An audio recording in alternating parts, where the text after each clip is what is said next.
This prison doesn't have walls or guards, but no one wants to escape. The prisoners have been digging holes in the middle of the desert for many years. This story takes us to the desert, where a group of teenagers in prisoner uniforms is digging holes under the scorching sun. A boy named Barfbag can't stand the hard work and gets bit by a rattlesnake on the leg to free himself from hard labor. At the same time, somewhere in town, a pair of sneakers falls on the head of a boy named Stanley Yelnats, knocking him off his feet. The boy's family is in the process of inventing a remedy for stinky feet, so he decides to bring the smelly shoes home. On the way, the police arrest him and accuse him of stealing a famous baseball player's sneakers from a charity event. The policemen bring the boy to his parents and are surprised to find that a variety of pairs of shoes occupy every corner of the apartment. The cops leave the apartment, convinced that the boy is just a shoe freak and that he is the one who stole the celebrity sneakers. The oddball family believes that there is an ancient family curse on all the men of the Stanley Yelnats family, and that's why Stanley Jr. has had another unfortunate event happen to him. By court order, Stanley is sent to a detention camp called Camp Green Lake, where he must spend 18 months in hard labor. The camp is located in the desert in a small oasis where,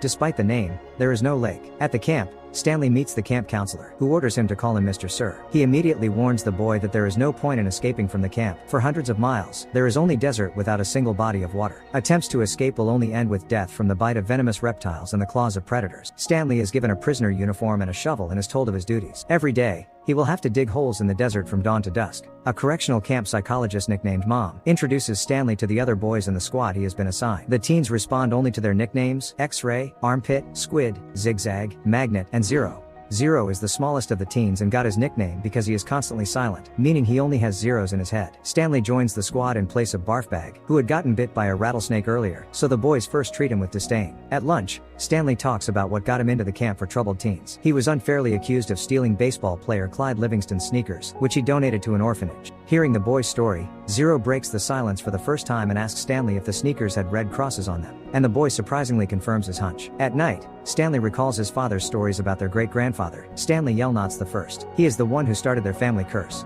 He had made a fortune in the stock market in the past, but he was ripped off by a woman nicknamed Kissing Kate Barlow. Once upon a time, the woman and other outlaws operated in the Wild West, and she was known for kissing her victims before they died, leaving a trail of bright lipstick on their faces. Stanley Yelnats I worked as a pig farmer in a Latvian village and fell in love with a gorgeous girl, his owner's daughter. Stanley decided to seek advice from the local fortune teller, Madame Zeroni, so she could tell him how to win the girl's heart. The woman advised him to forget about the silly girl and go to America, where destiny awaited the boy. Stanley in love didn't listen to the fortune teller and went to the girl's father to ask for her hand and heart but was refused. Then Stanley goes back to the fortune teller. To placate the girl's father, the fortune teller advised the boy to take a little piglet and carry it up the mountain daily to drink from the stream. Then the pig would become bigger and bigger and could be given to the father in exchange for his blessing. Stanley did as he was told and returned with the gift to his beloved's house after some time. But, as the fortune teller had said, the girl was very foolish. She could not choose between the handsome Stanley and some ugly man who also gave her a pig. Disappointed by the girl's stupidity, Stanley decides to follow the fortune teller's first advice and sets off for America, where a new life awaits him. But the hapless fellow completely forgets the promise he made to the woman.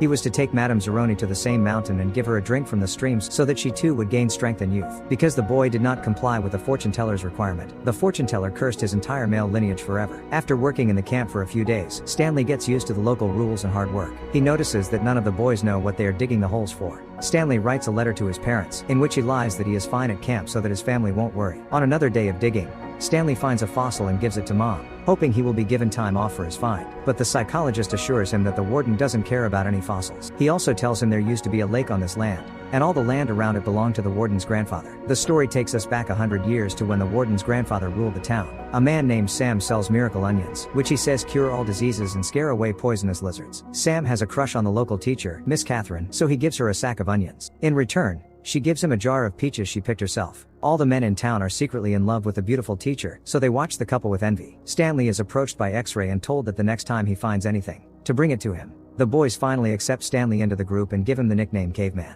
Reading a return letter from his mother, Stanley laughs at her stories. Zero asks him what he is laughing at and then admits that he can't read. Zero asks Stanley to teach him to read, but he says he is exhausted every day from digging and has no time for it. At the dig site, Stanley finds something that resembles a shell casing with the initials KB. It is picked up by X-Ray and given to Mom the next morning to get the day off. Upon hearing about the find, the camp warden, who turns out to be a woman, arrives at the camp. She gives X-Ray the day off and orders the rest of them to completely dig up the entire site. The story moves back in time again, where Sam offers Catherine to fix the leaky roof at her school in exchange for her signature peaches. Catherine agrees, and so the couple slowly begins to bond. After a night school class, Catherine begins to be courted by the town's owner but receives a firm rejection. Romantic feelings flare up between Sam and Catherine. Although the repair work is finished, the couple cannot stop thinking about each other. One night, Sam musters up the courage to go to Catherine's house and kiss her. The spurned town owner sees this and decides to get revenge by burning the school to the ground. In despair, Catherine runs to the local sheriff for help, but he only taunts the girl, saying that her lover will soon be executed. Sam is shot in his boat right in front of Catherine. After some time, the girl goes to the sheriff again to avenge her lover's death. She kills the man and pays him with a kiss on the cheek. From then on, her journey as an outlaw under the pseudonym Kissing Kate begins. The granddaughter of the town owner has adopted her grandfather's lousy temper and makes teenagers dig day and night to find Kate's treasure. Mr. Sir brings water to the dig site and distributes it to the boys. While Mr. Sir is out of sight, a boy named Magnet steals a bag of seeds from his truck. Mr. Sir quickly notices the loss and goes back to the dig site. In a panic,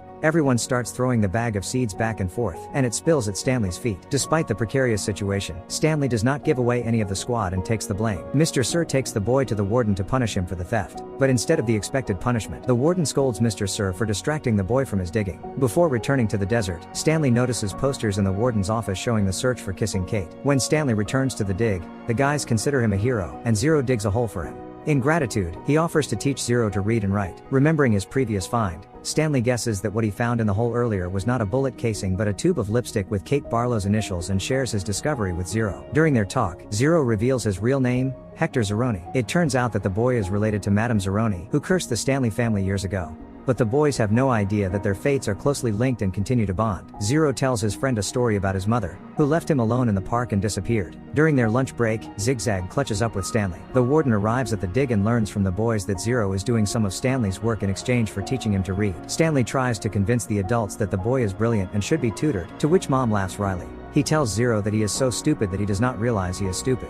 Zero decides that he has had enough and hits Mom in the face with a shovel, running off into the depths of the desert. Upset over his friend's escape, Stanley recalls his grandfather's stories of how Yelnats first survived 16 days in the desert after Kate Barlow robbed his wagon. He found his salvation in a place called God's Finger, but because of the stress he was under, he could never explain to anyone where it was. The next day, Stanley decides to rescue his runaway friend. He steals a car from Mr. Sir, and after driving it briefly, it falls into one of the holes. Continuing on foot, he escapes deep into the desert while the rest of the squad cheers him on. After hours of wandering through the desert in the blazing sun, Stanley finally finds Zero. The boy has been hiding under an old boat that once belonged to Sam. There's even a jar of peach jam left inside, which the boys share. In the distance, Stanley notices a mountain that reminds the boys very much of a raised thumb. The boy realizes it is the mountain from Stanley's grandpa's story about Yelnats I. The boys decide to climb the mountain to find safety. Climbing the rocks, Stanley grabs hold of a fragile rock ledge and slips away. Zero hands his friend a shovel so he can use it to climb up. This causes the boy to hurt his palms badly, but he saves Stanley from death. Together, the boys almost reach the top, but because of fatigue, Zero falls and can't move any further. The boys take a break, and Hector confesses to his friend that he ended up at the camp because of him. Zero stole the same sneakers from his orphanage and threw them off the bridge right on Stanley, scared of being held responsible. After his confession, the boy faints. Stanley holds no grudge against his friend and carries him on top of himself the rest of the way. Thus, unknowingly, he fulfills his great-grandfather's promise to Madame Zeroni by carrying her great-grandson to the creek at the top of the mountain. The happy duo drinks from the creek and eats the same miraculous onion Sam grew right next to the water. Meanwhile, Stanley's father finally manages to find a workable cure for the unpleasant foot odor, combining peaches and onions together. The Stanley family's family curse is now lifted forever. Stanley's lawyer arrives at the camp and tells the warden that the boy is innocent and must be returned home. However, the warden withholds that Stanley has already escaped from camp for days and may already be dead. We go back in time one last time. There, Kate Barlow finds Sam's boat and sits down, remembering her previous lover. The woman is approached by the town's owner, who tries to get her to tell him where she hid all of the stolen treasure. But Kate lets herself be bitten by a yellow-spotted lizard and takes the secret to her grave. Since then, more than one generation of the owner has unsuccessfully dug through the former lake's land to find the treasure. In the morning, Stanley and Zero are the first to get to the excavation site and dig up the treasure chest in the spot where Stanley found the lipstick tube. The warden finds them, along with her accomplices, and plans to take the coveted treasure from the boys. But her plans are thwarted by venomous lizards that have swarmed around the boys and the treasure chest. Later, a lawyer arrives at the excavation site along with the police. The warden accuses the boys of stealing the treasure and trying to escape, but Zero notices Stanley Yelnats' name on the trunk. Stanley is released from the camp along with the treasure, and the warden and her minions are detained. It rains in the desert for the first time in 100 years. Stanley says goodbye to his happy crew and he and Zero head back to town. At home, Stanley shares his great-grandfather's treasure between his family and Zero. Hector finally manages to find his mother, who has been looking for him all this time. The boys become neighbors and invite all the released camp kids to visit.